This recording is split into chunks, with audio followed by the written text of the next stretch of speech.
Today we're out here in the forest taking a look at the smallest Range Rover you can buy in America, the Range Rover Evoque. For 2020, the Evoque is all new, but it's also all familiar because this looks very much like the last generation model. This is the first Range Rover in America to get their new 48-volt hybrid system, but that's not on the model that we're taking a look at right here. It's best to think of Range Rover as a sub-brand of the Land Rover brand. So this is a Land Rover Range Rover Evoque, and it's part of the growing family of Range Rover vehicles in America. We have the Evoque, we have the Velar, the Sport, and then just Range Rover without any additional names. You can definitely see the familial styling up front. We have a look that is definitely very similar to the Range Rover Velar and of course the Range Rover and Range Rover Sport. We have these very slimline LED headlamp modules. The turn signal is found right over there. It turns into the daytime running lamp when it's not on. And then the model that we're looking at here has the fog lamps. They're integrated right down there at the bottom of the bumper. Bucking the trend in the automotive industry to make every version larger than the last one, this Range Rover is almost exactly the same size as the last model at 172.1 inches long. But Land Rover did stretch the wheelbase. They've given it an extra inch between the rear wheels and the front wheels that helps out a little bit in terms of overall interior practicality. At the moment, the big difference between this and the last generation Evoque is that this comes as a 4-door crossover only, rather than the 2-door vehicle that was available in the last generation model. Versus the competition, this is about 2 inches shorter than the Volvo XC40, about 3 inches shorter than the BMW X1, and a full 5 inches shorter than the Lexus UX, and nearly 2 feet shorter than the Range Rover Velar. But comparison for the Range Rover Evoque is a little bit tricky because this is considerably more expensive than something like the XC40 or the X1. Depending on how you have this configured, it's going to be $7,000 to $10,000 more than most of the European options. The base price on this model is $7,000 to $10,000 more than the base price of the Volvo, the BMW, the Lexus, the Audi, etc. So this is definitely a premium alternative in the subcompact crossover segment. But one of the other differences is the overall width. This is about 4 inches wider than something like the BMW X1. That means we get a slightly wider interior, making it feel a little bit roomier, especially in the front row, than some of those subcompact crossovers in America. So you could look at this as either a premium alternative to something like the Volvo or the BMW, or as a slightly more compact and easy to park alternative to something like a Mercedes-Benz GLC. Even though the Evoque is the least expensive Range Rover in the lineup, and this is the only one that uses a transverse engine layout, very similar to what we see in a lot of other subcompact crossovers out there, they still decided to make this as off-road capable as possible. So we have 8.3 inches of ground clearance, which is class leading in this segment, and fairly good angles overall as far as approach, departure, and breakover go. Land Rover also decided to give us an all-wheel drive system that is certainly tuned for more off-road duty than we find in the BMW, the Volvo, the Audi, etc. We have their typical terrain management system, which we're going to see in a short while on the inside, and the all-wheel drive system is tuned in order to direct power around rather than simply reduce engine power when front wheel slip is detected. We also have a front view camera available. This particular model doesn't have one, but it would actually be taking images right down there on the front of the vehicle and give the driver a better perspective of what they're immediately about to run over rather than a view further out the front. In addition to that, we have an available wade sensor, which will tell you when you're approaching the 23.6 inches of water fording ability. Out back, we have full LED tail lamp modules, including the turn signals, which are red, as you can see right over there on that side. We have LED fog lamps down here at the bottom, and then we have sort of fake exhaust tips. I'm not sure exactly what that shape is supposed to be right down there, but the real exhaust tips are down there under the bumper. Imitation vents aren't limited just to the rear exhaust. We also have some over here on the hood and right here on the quarter panel and front door. As we see with most luxury vehicles in America right now, aside from the Lexus branded vehicles, most of the active safety systems that we see on this particular model are optional, not standard, and that includes things like the adaptive cruise control system that we find on the trim we're driving today. Although the displacement looks familiar, we have an entirely new engine family under this hood. It's a 2-liter turbocharged 4-cylinder engine base, producing 246 horsepower and 269 pound-feet of torque. That's the model that we're driving today. The next step up from there is their new 48-volt mild hybrid system. It uses the same basic 2-liter turbocharged engine, but cranks things up to 296 horsepower and 295 pound-feet of torque. It has a 48-volt belt alternator starter generator type system that's located right on one side of the engine. Sending power to the ground for both engines is an updated 9-speed automatic transmission. This is also made by ZF of Germany, just like the last one, only this model is a 9 HP 50. The key thing to know about this transmission is that it appears to be significantly smoother than the one that we found in the last generation Evoque. That's a welcome change for 2020. Thanks to the hybrid system, getting that extra power doesn't cost you anything at the gas pump. Both engines are rated for a combined rating of 23 miles per gallon. That is a little bit below some of the competition, however, and it's also a 1 to 2 mile per gallon loss over the last generation Evoque. A key thing to keep in mind is that the Evoque is relatively heavy for this segment. Depending on how you have it configured, this could be 500 to 600 pounds heavier than a BMW X1, and this is a smaller vehicle overall. Perhaps one of the reasons that the Evoque is notably heavier than the competition is that Land Rover has still designed this with towing in mind. This has a tow rating in America of 3,968 pounds. That does sound kind of like an odd number. Why is it not 4,000 pounds exactly? The most likely reason is they're translating a metric tow rating to an American tow rating. But either way you slice it, about 4,000 pounds of towing capacity for a subcompact crossover is pretty healthy in America. Front seat comfort is definitely good in the Evoque. This particular model has the 12-way adjustable front seats, both for the driver and the front passenger over there, and both seats have a 3-position memory. We also have a memory-linked tilt telescopic powered steering column. But not all of these features are standard. Because Land Rover has positioned the Evoque as the premium entry in this segment, there are a number of options available in the front seat area that we don't see in this particular model. We can get more ways of motion in the driver's seat. There's also available seat massage. The model that we're driving right here just has heated front seats, but ventilated front seats are available as well. And features like this tilt telescopic steering column, that's an optional feature, it's not standard. Due to the overall size of the Evoque and the way that Land Rover has decided to apportion the space, we have considerably less legroom in here than we find in most of the competition. In fact, we find a tighter interior here than in anything except the current generation Audi Q3. And it really is noticeable. Sitting right here behind myself at 6 feet tall, I have about 2 inches of legroom left, but I'm sitting in a fairly upright and forward position. If I tried to scoot over to the right side over here, my feet barely fit in this footwell. And you can see that my knees are digging into the seat back. That's because this front seat is all the way back in its tracks, suitable for a taller driver. If you're shopping in this segment and you want to put adults or child seats in the back seat, you may want to consider shopping for something like a BMW X1 or upgrading into the Range Rover Velar, because either of those options are going to give you 4 inches more legroom overall. That said, headroom is definitely generous in here thanks to the upright proportions.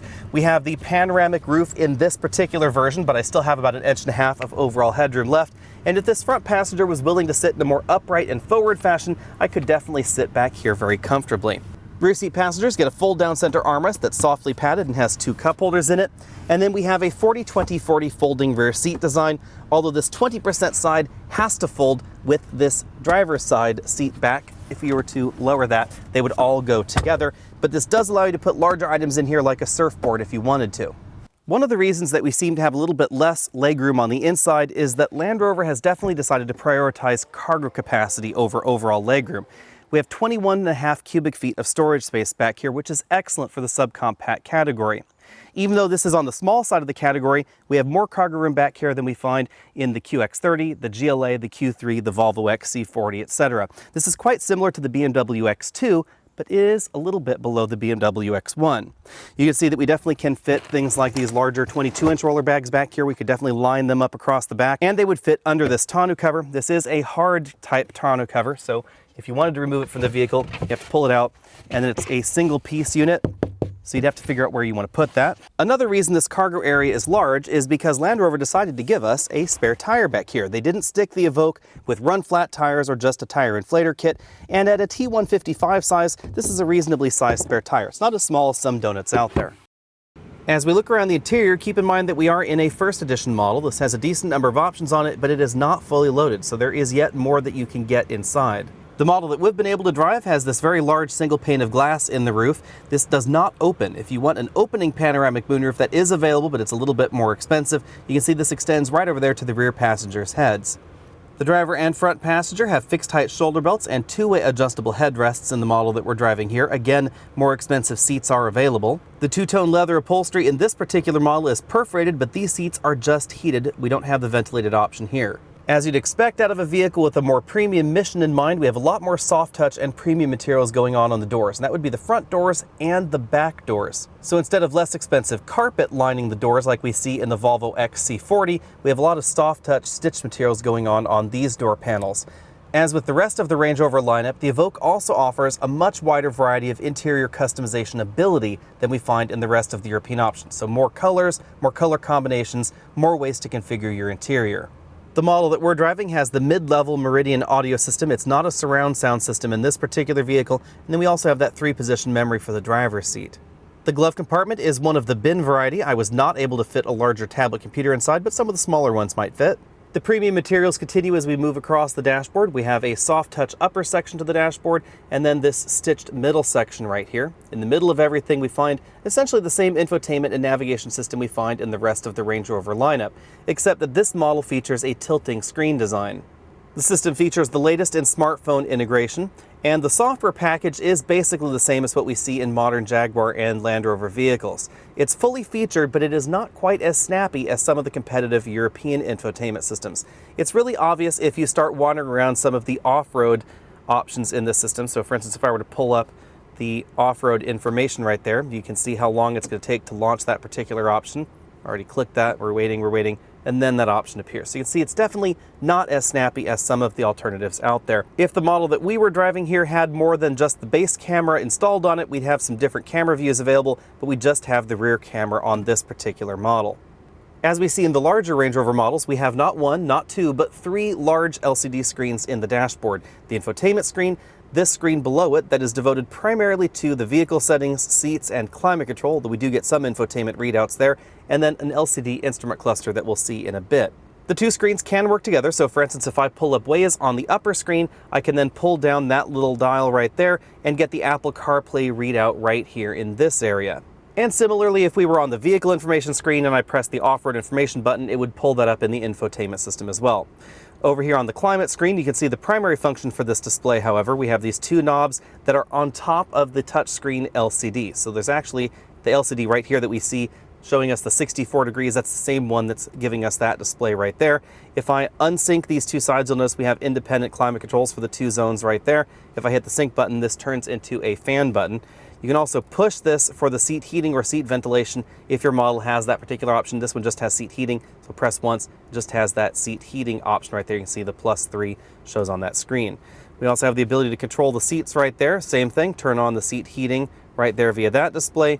Vehicle settings, that gives us that terrain management system that I mentioned at the beginning of this video. We have dynamic, eco, comfort mode. This is the grass, gravel, snow program. We then have an off-road program, mud and ruts right there, and then a sand program at the end, or you can let the vehicle decide what it wants to do. The button with the racing helmet takes you to the My Dynamic screen set up in the infotainment system, where you can adjust things like the engine, the transmission steering effort, and the suspension firmness.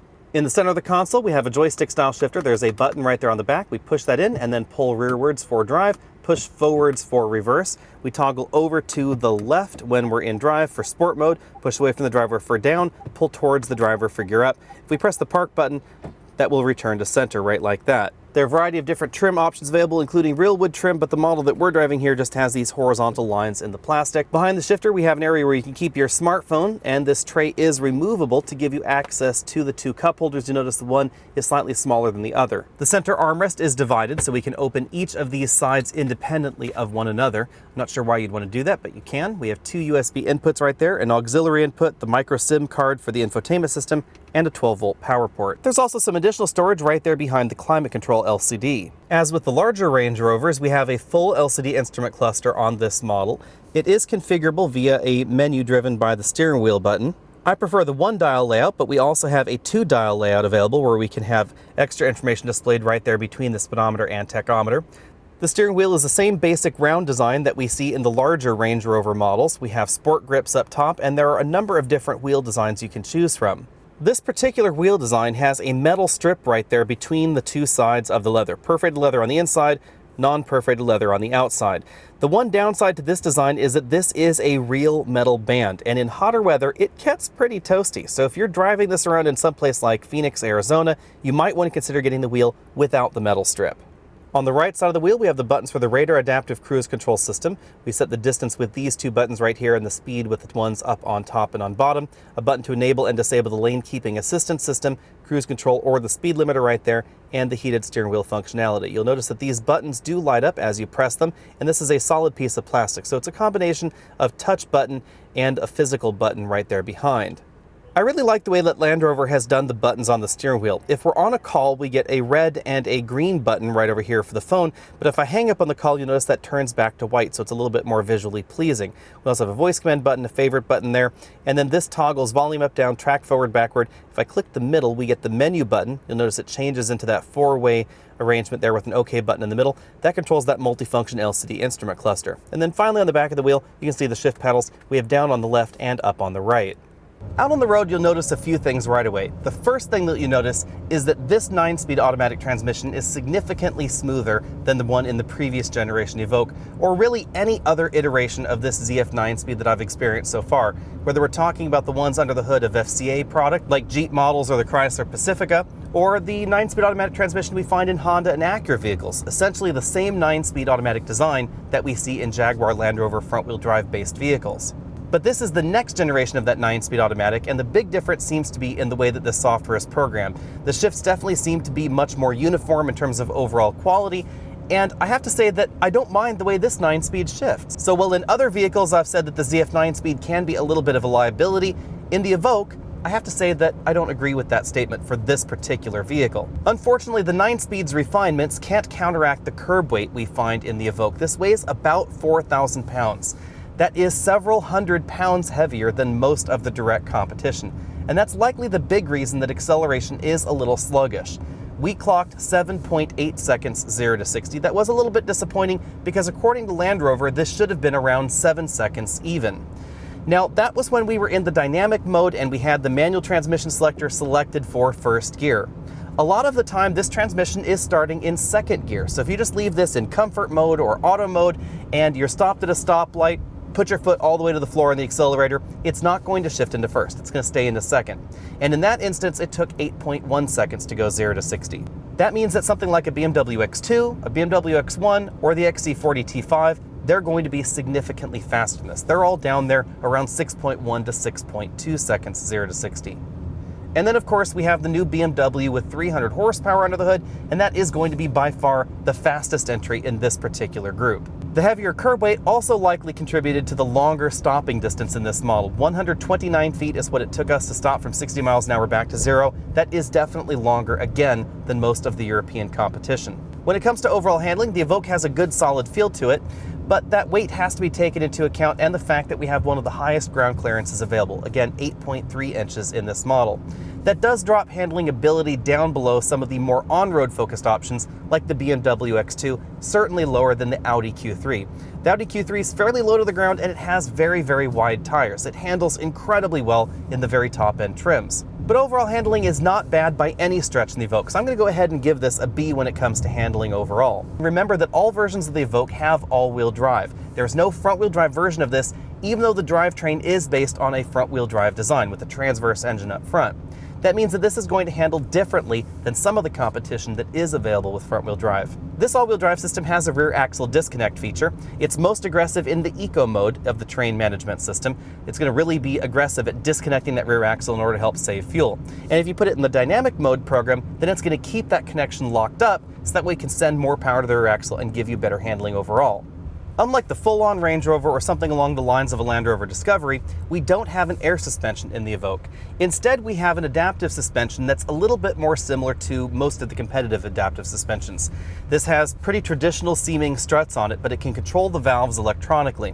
So the overall height of the vehicle does not change, and suspension dynamics feel more like a traditional steel spring suspension.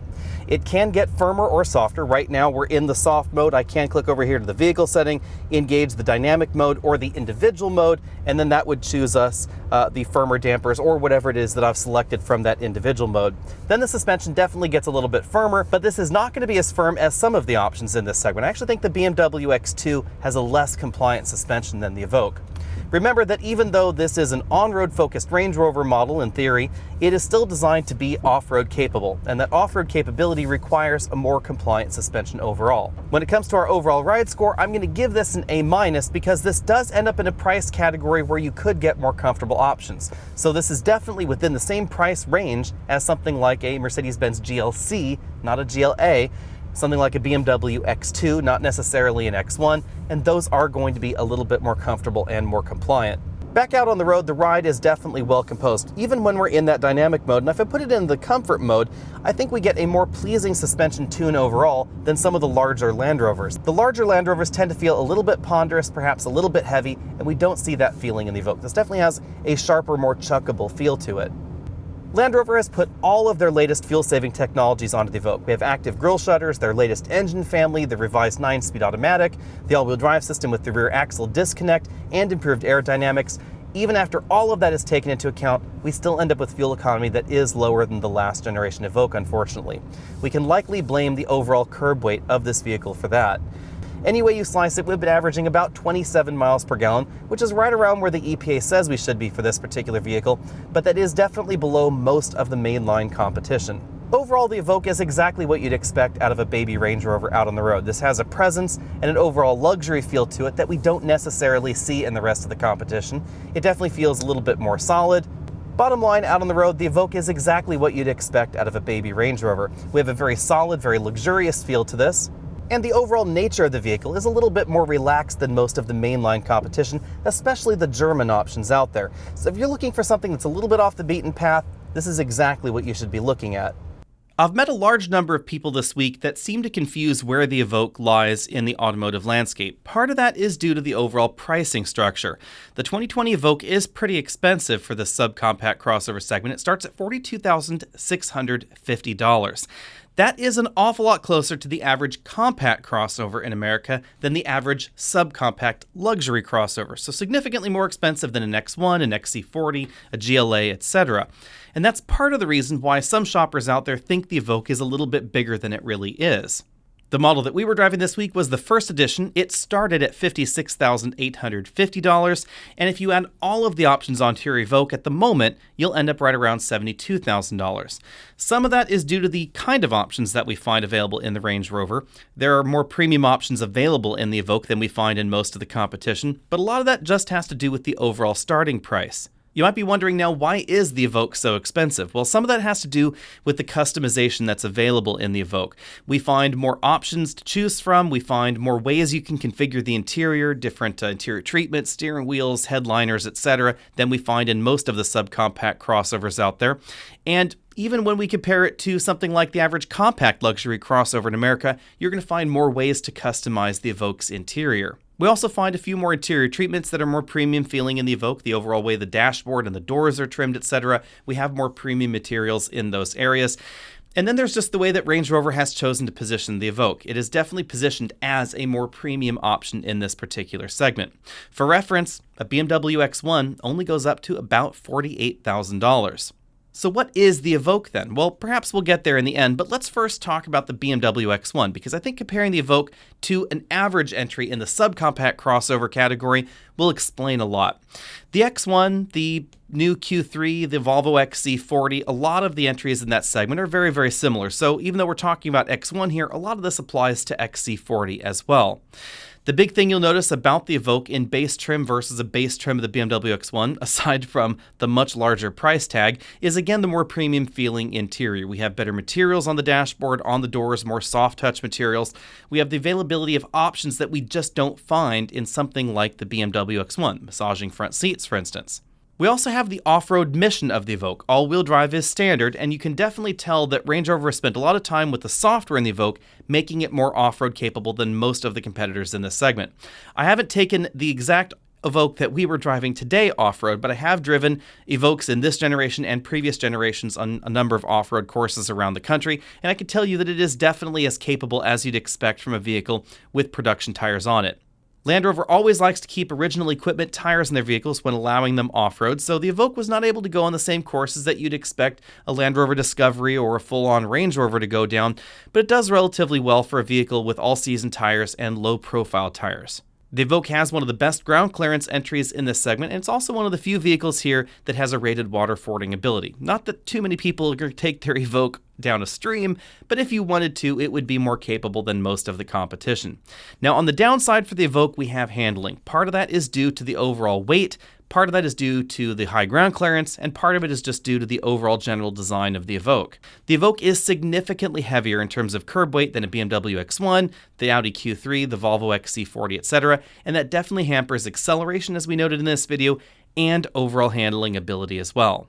Depending on your exact preferences, there could be additional pros and cons due to the curb weight. The fuel economy is definitely below most of the competition, but overall the Evoque drives and feels more like a bigger vehicle. So if you're looking for something that is really small, easy to park, but still feels like a more substantial crossover, then the Evoque could be a good option for you. But the biggest thing to remember here is that the Evoque isn't quite the same thing as a BMW X1 or a Volvo XC40, because it is really trying to be that more premium option. That really is obvious when we take a look at the build quality and just the standard feature set that we find in the Evoque. That's why another way to look at the Evoque is as a competitor to a compact luxury crossover. We're just going to use the BMW X3 here for a good example, but this again would apply to something like a GLC or a Volvo XC60 just as equally. Now this comparison is a little bit tricky because a lot of folks out there equate size with price tag, and a lot of folks out there want the extra room that you'd find in something like an X3, a GLC, a Q5, or an XC60 as well. The X3 starts at $41,000 in a very similar price range to most of the compact luxury crossovers with all-wheel drive, and it's going to be pretty hard to get most of these entry-level engine options in the luxury compact segment up to the same sort of price tags that we see in the Evoque. I tried with the X3 with the base engine, but it just wasn't possible. Sure, you could get the M40i or the X3M up there into the $70,000 range, but they're not quite the same thing as an Evoque. Oddly enough, the Evoque is going to be perhaps a little bit heavier than some of the compact luxury crossovers in America, but in terms of overall driving dynamics and handling ability, it's not too far off what we see in the Audi Q5 or the Volvo XC60. Bottom line, the Evoque is an odd duck here. It sits as an alternative to luxury vehicles out there, but not necessarily the most direct competitor to a lot of them.